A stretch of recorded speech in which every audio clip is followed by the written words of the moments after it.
We'd like to begin by acknowledging the traditional owners and custodians of the land which we are filming today, the people of the Kulin Nation. We also pay our respects to their elders, past and present. Welcome everyone back to the Queued Up podcast. I'm very excited to have a guest here in Sydney, Karen Holmes from One Music. Welcome to the podcast. Oh, thanks, Nikki. So excited to be here. And I'd love to start this by talking a little bit about your journey into music licensing, because it feels like a very niche area of the music industry, and I'd love to know what brought you to One Music. Absolutely. And you're right, it is very niche. I have always worked in media and in media sales in particular. One Music approached me last November with, an opportunity, and I must admit I was very interested and intrigued because I didn't know a lot about One Music. I have worked in radio before, and so half of my career has been spent in radio and been exposed to music. I love music. I'm passionate about it. Love seeing live music, but it was something I didn't know too much about. So I really had to explore and go on a journey with One Music. And how would you describe One Music to someone who has never heard of it? Yeah, sure. So One Music, it gives businesses a permit to play music via a One Music license. And it's really important because a One Music license allows users to seamlessly meet all of their copyright obligations in this country. So if you're playing music out in a public space for commercial purposes, such as like a gym or a shop or a cafe, you do need permission and you do need a license. Yeah, and a lot of people don't know that. I feel like it's so common to know that when you're working in music, but like if you're just running a business and you think you could just, I'll just put my Spotify on and it's all fine, you actually need a license. Absolutely. And I think that that's one of the biggest misconceptions is, I pay for Spotify Premium or I pay for this, streaming service, but that doesn't mean that you have a license to play music for commercial purposes. Yeah. And I think that's one of the key things. Yeah, absolutely. And I think that's like a missing piece with a lot of people's understandings is, a Spotify Premium membership is a personal paid membership, and then you can't then stream a personal membership in a commercial space. So I think that, it's so interesting that it's not like terribly common knowledge, but Absolutely. I guess it would make sense that it's not something you think about. Well, think about it like a liquor license, right? Yeah. So if you want to serve alcohol in an establishment, you need a liquor license, right? But you don't need a liquor license to serve a glass of wine at your home for a friend, right? That's a good comparison. It's the same thing, okay? So, if you want to play music at home for your friends or in the car when you're driving to different appointments or whatever, you don't need a license, you don't need permission, there's nothing that you need to get. But if you're then going to play copyrighted protected music in your business, you do need a license because it is considered a public performance. Yeah. I love that analogy. I haven't heard of that one before, but it is a really good one to like encapsulate it to someone who doesn't necessarily understand from the music perspective, but something that's been established for decades. 100 years, in fact. Like we've just this year celebrating, the APRA 100 years. Happy birthday. Thank you. So music licensing has been around for that long. But I think I like to just reference that liquor license because it helps to just really simplify it. And what does your day look like at One Music as the director? Like what do you do day to day? Yeah, it's a great question. My role is so varied. It can be, anything from meeting with industry heads and, gaining invaluable feedback and how we can work better together, to liaising with media, doing interviews like this, meeting with the team, working with customers to help them, because we do always want to have an approach of being fair. So being fair to our customers, but being fair to music creators as well. So we try and make sure that we connect with all of our customers and if there's any licensing questions. And it's really a big education piece, which, as you said, people lack that education. It's just not common knowledge. Yeah, and I think as I was actually telling you before, there's so many instances in my personal life where there's people that run businesses around me that just have or never thought about the fact that that could be something that they have to apply for. It's like there's no business manual that tells you that you have to set all these things up. What's the biggest misconception that you find about music licensing with business owners? Well, I think, great question. And I think one of the biggest misconceptions is that piece around, will I pay for Spotify Premium or I pay for a streaming service, so therefore I'm covered, because you're actually not. And you do need to make sure that you do have the right licensing in order. And I think if we just go back to that reference about, if you were to serve alcohol to your friend at home, it's very different from serving alcohol in a bar, and making sure that you do have all of your licensing needs in order, because if not, you are actually infringing the copyright law. Yeah, I find it's such a complex part of music licensing, because obviously for people who don't know, One Music is a combined initiative. Yes. Between APRA AMCOS, which I feel like a lot of people would know the name of, and then also PPCA. Yes. And I think when we start talking about music licensing and royalties, people get very confused. Yes. And the different sorts of, royalties that get paid out. Yep. So how did, One Music come to form between those two initiatives? So 6 years ago, One Music was created, and it was created to make things easier for people to get licenses. We take all of the back end and we make sure that, PPCA get paid correctly, AMCOS, APRA, we split it all up and make sure that everybody gets paid that needs to get paid. All of the music creators, the artists, the, labels, everyone gets paid accordingly. But in Australia, we created One Music so that we could simplify that for everyone, so that you didn't need to have 5 different licenses, which is the case in the US. Yes. The UK is more complex than Australia as well. But, in America, if you're a cafe owner, you need 5 separate licenses. I didn't know that. Yeah. So we wanted to make it really simple and create One Music, which brings everything together, and we deal with the back end and make it super easy for everyone to get a license. That would be incredibly complicated. Incredibly. Having to deal with 5 different licensing bodies. Yeah. And, how would you possibly know which one you were supposed to have? And you can see the complexity in that itself. Yeah. So, as I said, just making it super easy. Absolutely. Yeah. I think obviously combining forces is the best way to go for a business to go, okay, cool, I need this one license, I'm covered.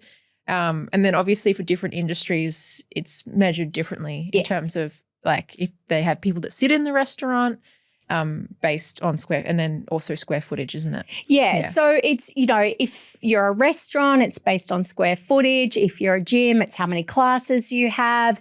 There are a number of different variables. If you go onto the One Music website, it's just a couple of clicks. You can put in your information. It will tell you the type of, you put in your device, you put in what your business requirements are, and it will tell you and estimate what sort of license you need within minutes. So we make it really easy for you.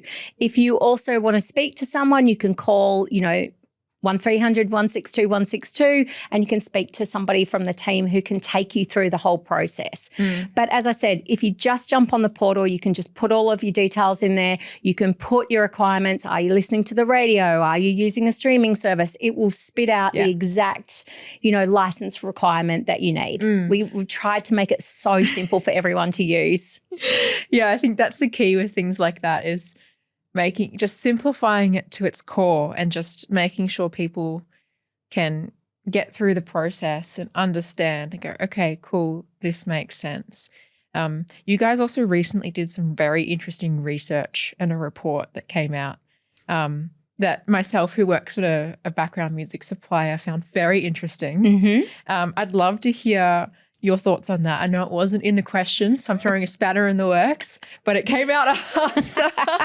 Yes, and I spoke to that a couple of weeks ago. So I'll do my best to remember all of the details. But basically, the research supported that people in a retail and dining environment, are more likely to stay if the music is, and there's different genres of music that different age demographics and different, people are more aligned to.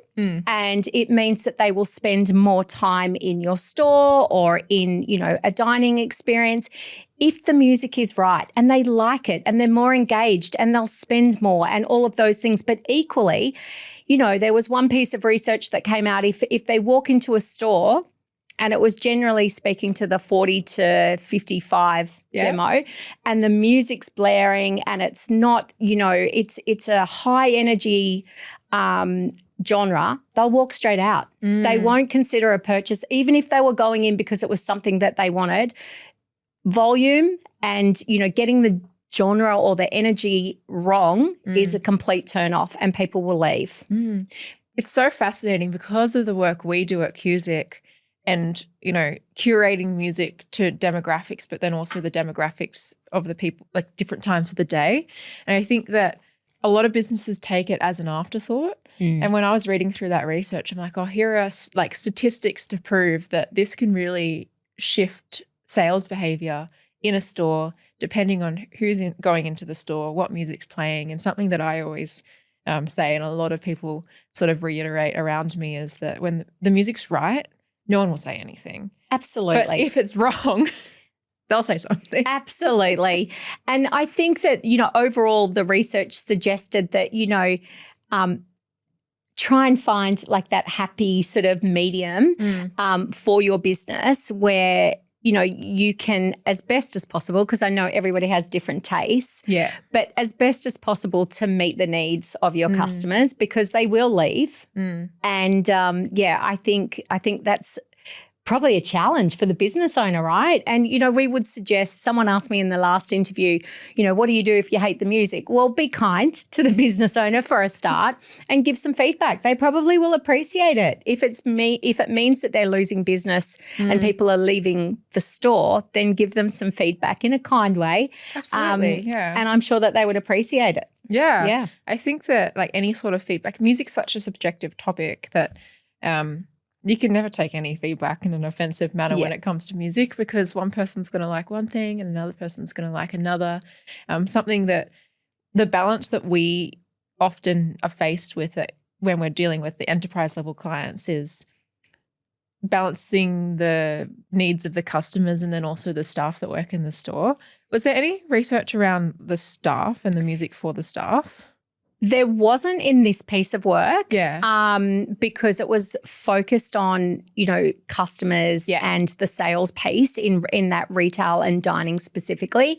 But that's a really interesting point because imagine being, in a store and you're subjected to music that you hate all day, 5 days a week or 7 days a week. So it's really important. Yeah, we find that the things that actually perform the best when we do staff activations or surveys where they get to, there's a theme, there's a topic, take it be, International Women's Day or they have a like McHappy Day, all those sorts of things.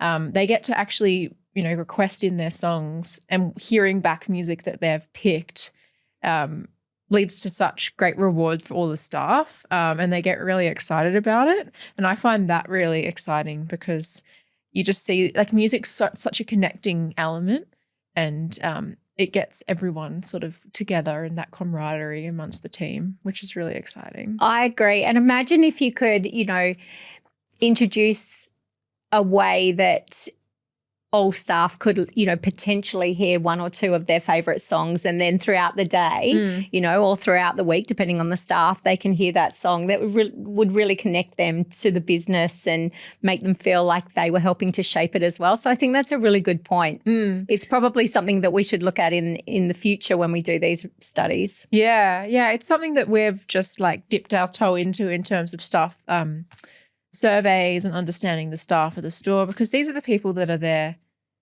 day in, day out. experiencing things and hearing the feedback. Are you able to share a real life example of when a business used licensed music in a way that benefits them, both them and the artist? Yeah, absolutely. There is a small bar in Burleigh Heads called Rosella's. Okay. They're a customer of ours. Yeah. They have been since the first day that they opened in 2019, and they play exclusively Australian music.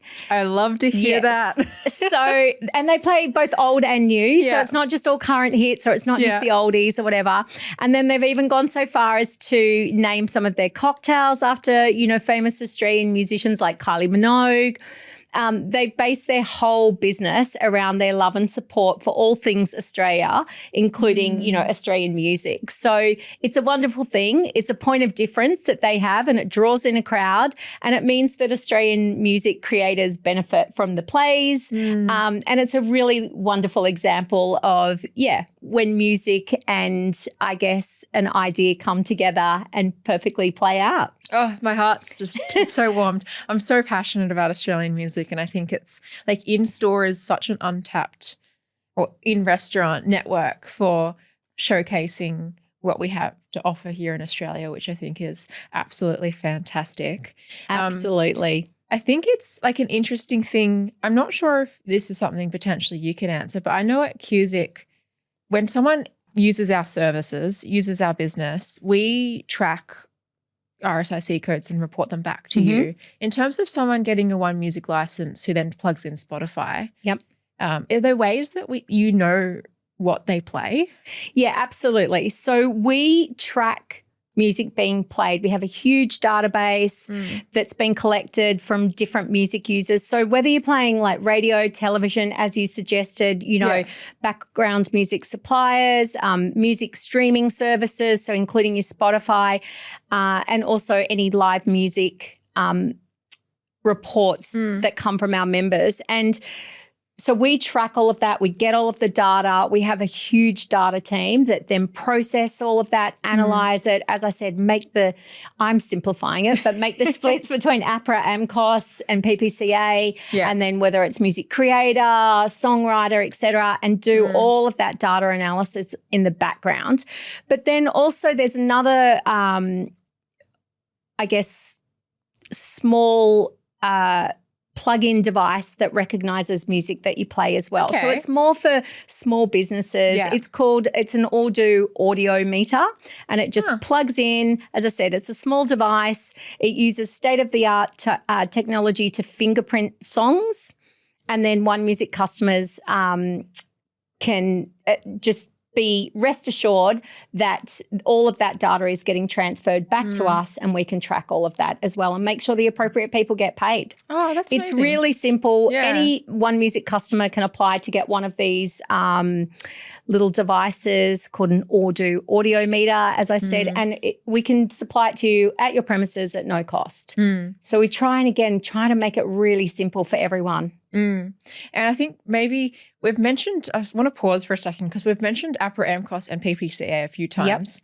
And people might not know what those two long acronyms are. Are you able to break down the difference between the two? Yes. So one is, if I don't break down the whole acronym, one is just supporting the music creators. Yeah. So the singer-songwriters, then you've got the reproduction. So whether it's, streaming music or in the day when we had CDs, one supports that. And then there's also the other that PPCA, altogether, they support also all of the distributors and the record companies. And so altogether, everyone's covered. Yeah. If that makes sense, without going into the technical detail. Yeah, it gets very, very complex. Yes. And I think that, when you start talking about like the sound recordings and then the live performance rights. And the distribution and there's as I said, it's a very complex business. But if you just think of it like, we've got the creators, we've got the songwriters, we've got the artists, we've got the distribution, we've got everybody covered under those businesses. You sort of already answered this question, but I do want to see if there's anything else there that we can chat about. What do you think the challenges are in music licensing today, and how is One Music helping to solve them? Yeah, great question. So like all suppliers to business, there are people that are doing the right things and those that aren't necessarily doing the right things and taking out a license. You know, scammers make everyone cautious, and we find there's hesitation, you know, from businesses to take our calls or open our emails to get the conversations going, because there is that lack of education. People don't know what One Music is, or even some people wouldn't know APRA AMCOS. And, you know, so rest assured, One Music is a real thing. It's music licensing. It's not a scammer. No, we've been around for 100 years, but building trust is a really big thing for us. And we work on this every day. And respectful, patient education of small business owners when they do engage with us. You know, we want to make sure that we are patient, we take the time, we explain it to them, we can send them a quote, we can let them think about it. It's not something that we go hard at. It's a really respectful process. And for the businesses that have been with you or are adopting One Music and using it, are there any emerging trends in how their people or businesses are using music in public spaces? So we're finding that there's a big resurgence of vinyl. Yes. You know, it's popular in small bars, in restaurants, even some retailers. It gives off a certain charm that everybody loves. Small businesses also then make it, you know, quite interactive in a way that they get their customers to come and pick out an album, you know, line it up, play one of their favourite songs, a bit like an old school jukebox. Yeah, absolutely. It's a cool way to start conversations and create a bit of a buzz. So we're finding that that's quite a trend that's coming out. And also like almost like a flip side of it, you would think that if you purchase a vinyl and then play it, it's amazing. It's absolutely. Another personal item that you're then playing in a public space. But yeah, I do feel like that is definitely a trend. I've seen a lot. Vinyl bars, people going record out, bars, like having a cocktail, listening to some vinyl. It's definitely coming back around. And I know that also there's statistics to say that the sales of vinyls have also gone up. So I think it's just becoming such a trend, you know, buy or get an album that's vinyl, collector's item, those sorts of things. And I think it's only natural that that flows into the business spaces. How do you see the role of licensing evolving over the next few years? Do you see something changing within that structure? So I think there's two really key factors for what we believe will be the natural sort of evolution of licensing. And over the next few years, we think that more business owners they'll be more educated and they'll automatically secure a music license at startup. They'll be more educated. They'll know about their legal obligations. We'll be out there more and more. We'll have so much more material. There's government websites where we feature. We're already seeing this as a bit of an upward trend. 1 in 5 businesses don't wait for us to call or email them anymore. They go onto our portal on the website and they take a license up themselves. So, you know, it's an unguided process. They're doing it already, which is great to see. It means that they're more aware. And then we're also hoping that there'll be more regulations on how AI is used in a creative industry. You know, without going too deep into it, but AI music requires copyright material as a source. And it shouldn't be for free. Absolutely. You know, so it's early days, but we're hoping that there's more clarity around the legalities of how AI music is made and used. And perhaps that is an AI license and that would be a component of this. It's too early to say at this point, but we're hoping that there are more regulations around that in that space. That's like a really interesting point because I'm quite deep into the AI and music industry space, but I hadn't actually thought about the fact that there might have to be an evolution in the public performance license or the One Music license for businesses who are using that content. And I think, you know, I always say this, that AI is going to stick around. It's just making sure that the people that are, you know, serving the training models are getting compensated, but also are consenting to their work being used. Absolutely. Yeah. We always just strive to be fair and make sure that it's fair for customers and fair for, as I said, the music creators. And so we hope that AI falls into that as well. And for those music creators, for those artists, for those songwriters, what advice would you give them about protecting and monetizing their work? So first and foremost, make sure that you're signed up to be a member of both APRA and AMCOS and PPCA to receive your payments. So if you're doing gigs regularly, submit your APRA performance reports as you go because you earn money. So we don't want you to miss out on that, right? Always be aware that copyright is automatic. And so as soon as you create something, you hold the copyright. And then as always, any agreements that you're signing, just triple check all of the paperwork, make sure you know what you're signing before you sign on the dotted line. Yeah, make sure. I think one thing as well is like when you go into APRA and APRA AMCOS, making sure that you've worked out your splits and that everyone's on the same page, and all of those sorts of things will really affect the dollar value that comes in, really. Yeah. From your song being played in store or in a restaurant, or you performing it live. Absolutely. Yeah. Yeah. It's a world that I definitely like. There's no education around it for artists. Often you learn from other people, and when you're doing it, so understanding that there's multiple different bodies that you should be a part of, and should be registering your works with, was something that I learnt the hard way. Oh, did you? Yeah. Well, I think everyone knew about APRA. I think APRA AMCOS was a very well-known thing. But understanding and registering works with PPCA was something that wasn't necessarily talked about as much. But then once I understood it, it was like, okay, this makes sense. I was like, but why did no one tell me about this? Yeah, okay. It's hard to know everything, isn't it? Yeah. And how did you learn? Did someone show you the way? Did someone mentor you in the process? I'm pretty sure I came across it whilst I was like registering my works or figuring out, probably Googling around going, is this everything that I have to do? And then finding PPCA and realizing, there's actually another thing that I have to be doing to make sure that I'm getting all the royalties for the work that's been created. That's where you can use AI to help you. Yes. Help you to tell you what you need to do and follow what process you need to make sure that you maximize your earnings and your revenue. Definitely. Yeah. I 100% agree with that. Is there a story or an example that highlights why music licensing is so important in this industry? There is yes, absolutely. There's many, but one of the most recent was January this year.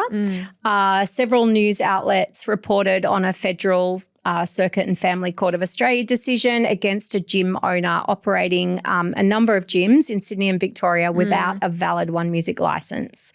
So the court ordered the 5 companies running the gyms along with the company's sole director to pay over $235,000 in damages and interest, excluding legal costs. So as you can see, it can be really costly if you don't have the right licence in place.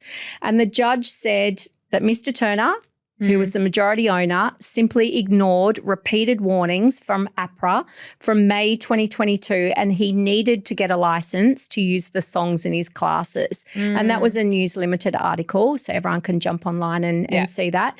The cautionary tale shows what happens when you ignore the warnings and infringe copyright. So whilst the biggest goal is education, at the end of the day, APRA AMCOS' job is to stand up for the creators. And fortunately, this happens when communication is ignored. So that's an example. You don't want that to happen to you. That's an example where you do ignore the fact that you need a license after a number of different, contact points from One Music. So it costs, especially when you're, I guess, running an operation of that size and still ignoring, any size, it's still not good, but multiple locations, playing music. Multiple classes, playing music in all of those classes. It just highlights the importance of, having that license and making sure that everything is, by the book and that you have the right license for the type of business that you have, I think is really important. What is next for One Music? Are there any exciting projects or initiatives that you can share with me? Absolutely. We are currently working on a number of different things. As I said, education is always a big part of what we do. We're working on a marketing campaign with music creators to help express their thoughts on how music licensing is, how their rights are protected, and what it means for their income on a day-to-day, life or their experience. Because I think it's important for everyone to understand from the musician's perspective what it means to them. Yeah. And it's not just One Music, being this collection agency. It's actually going back to the artists and the creators. Oh, okay. So we keep a small portion just for our admin costs to just keep the business running. But over 85% of every cent in every dollar, over 85%. 85 cents in every dollar goes back to the music creators. Yeah. So we want to make sure that we share those stories and what it means to them. We're also excited to roll out a regional roadshow to help small to medium businesses in those areas in rural Australia to help understand music licensing as well. They might not necessarily be exposed to some of the education that's running in the bigger capital cities. Yeah. So we're doing a regional roadshow. We're also engaging with 2 prominent chefs. You'll have to wait and see who they are. That will help represent the industry in hospitality and dining and helping to educate that sector as well. These personalities are well known, they're respected, they're trusted, and we'll use them in an education series. That's exciting. Yeah, there's lots of stuff going on. We've got a video series. We're always looking to do, different interviews and so many different things to help educate this process and help to make sure that people understand the music licensing process in this country. Well, I can't wait to see who those chefs are. You've left it all on a bit of a cliffhanger. But a few questions we ask every guest to wrap this up. It's just to get a little bit of an insight into your musical background. The first one being the first concert you ever went to.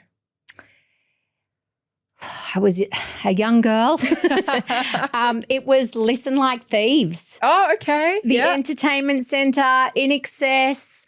I think it was about 1985. The next door neighbour's mum took me and the neighbour and we went into the city and, saw INXS. It was amazing. Michael Hutchence. Wow. Man, that's a good one. I feel like I love hearing everyone's answers because they're all so different and varied, and they really show how also people grew up in terms of the sort of music that they listen to. Moving into the next one, which sometimes people find a bit of a loaded question, but what's an album that's changed your life? Oh, I did I've thought about this a lot over a number of different times. I think I come back to David Bowie, Ziggy Stardust. When it was released, I thought, again, young girl, I thought David Bowie was the most interesting person I had ever come across. I was blown away by his music. I went on to see him at, again, Sydney Entertainment Centre. I think it was around 1987, and he did his Glass Spider tour. Okay, yes. Wow, do you remember the Glass Spider? No, you're too young. I've seen things of it, but no, I was not there. But amazing performer, blew my mind. Never seen anything like it in terms of theatrics and things like that as well. If you think that INXS was more just great music, this was a show. Yeah, it took it to that level that I feel like he's just one of the greats, isn't he? It's just the way he brought things to stage and his music and everything. It's one of those people you just go, this and is you once never in a forget. lifetime. Exactly. Never ever forget. Can I add an extra question in? Yes, go for it. Okay. I've always said I've been to so many different concerts. I've been lucky through my career in radio to go to so many concerts. And I think my best concert ever. Okay. I know, big call, really big call. seen, as I said, so many from Madonna to Elton John, Yes. etc. Best concert ever. The radio station, some winners didn't pick up their tickets, and it was a rainy Monday night. And it was like, do you want these tickets? And I was like, oh, can I really be bothered? Paul McCartney blew It's always me those away. concerts where you're like, oh, I don't want to go to this. Really Yeah. want to go, and then it blows you away. Best concert as well. Oh, you've got very like impressive concert. Like, Paul McCartney, Oh, David it was Bowie. amazing. Yeah. Oh, that's awesome. I love that you threw that one in there. And the last question is a song that you've had repeat on. What's a song you've had on repeat at the moment? Oh my God. The Life of Ophelia, Taylor Swift. I sing it in the car. My daughter is mortified.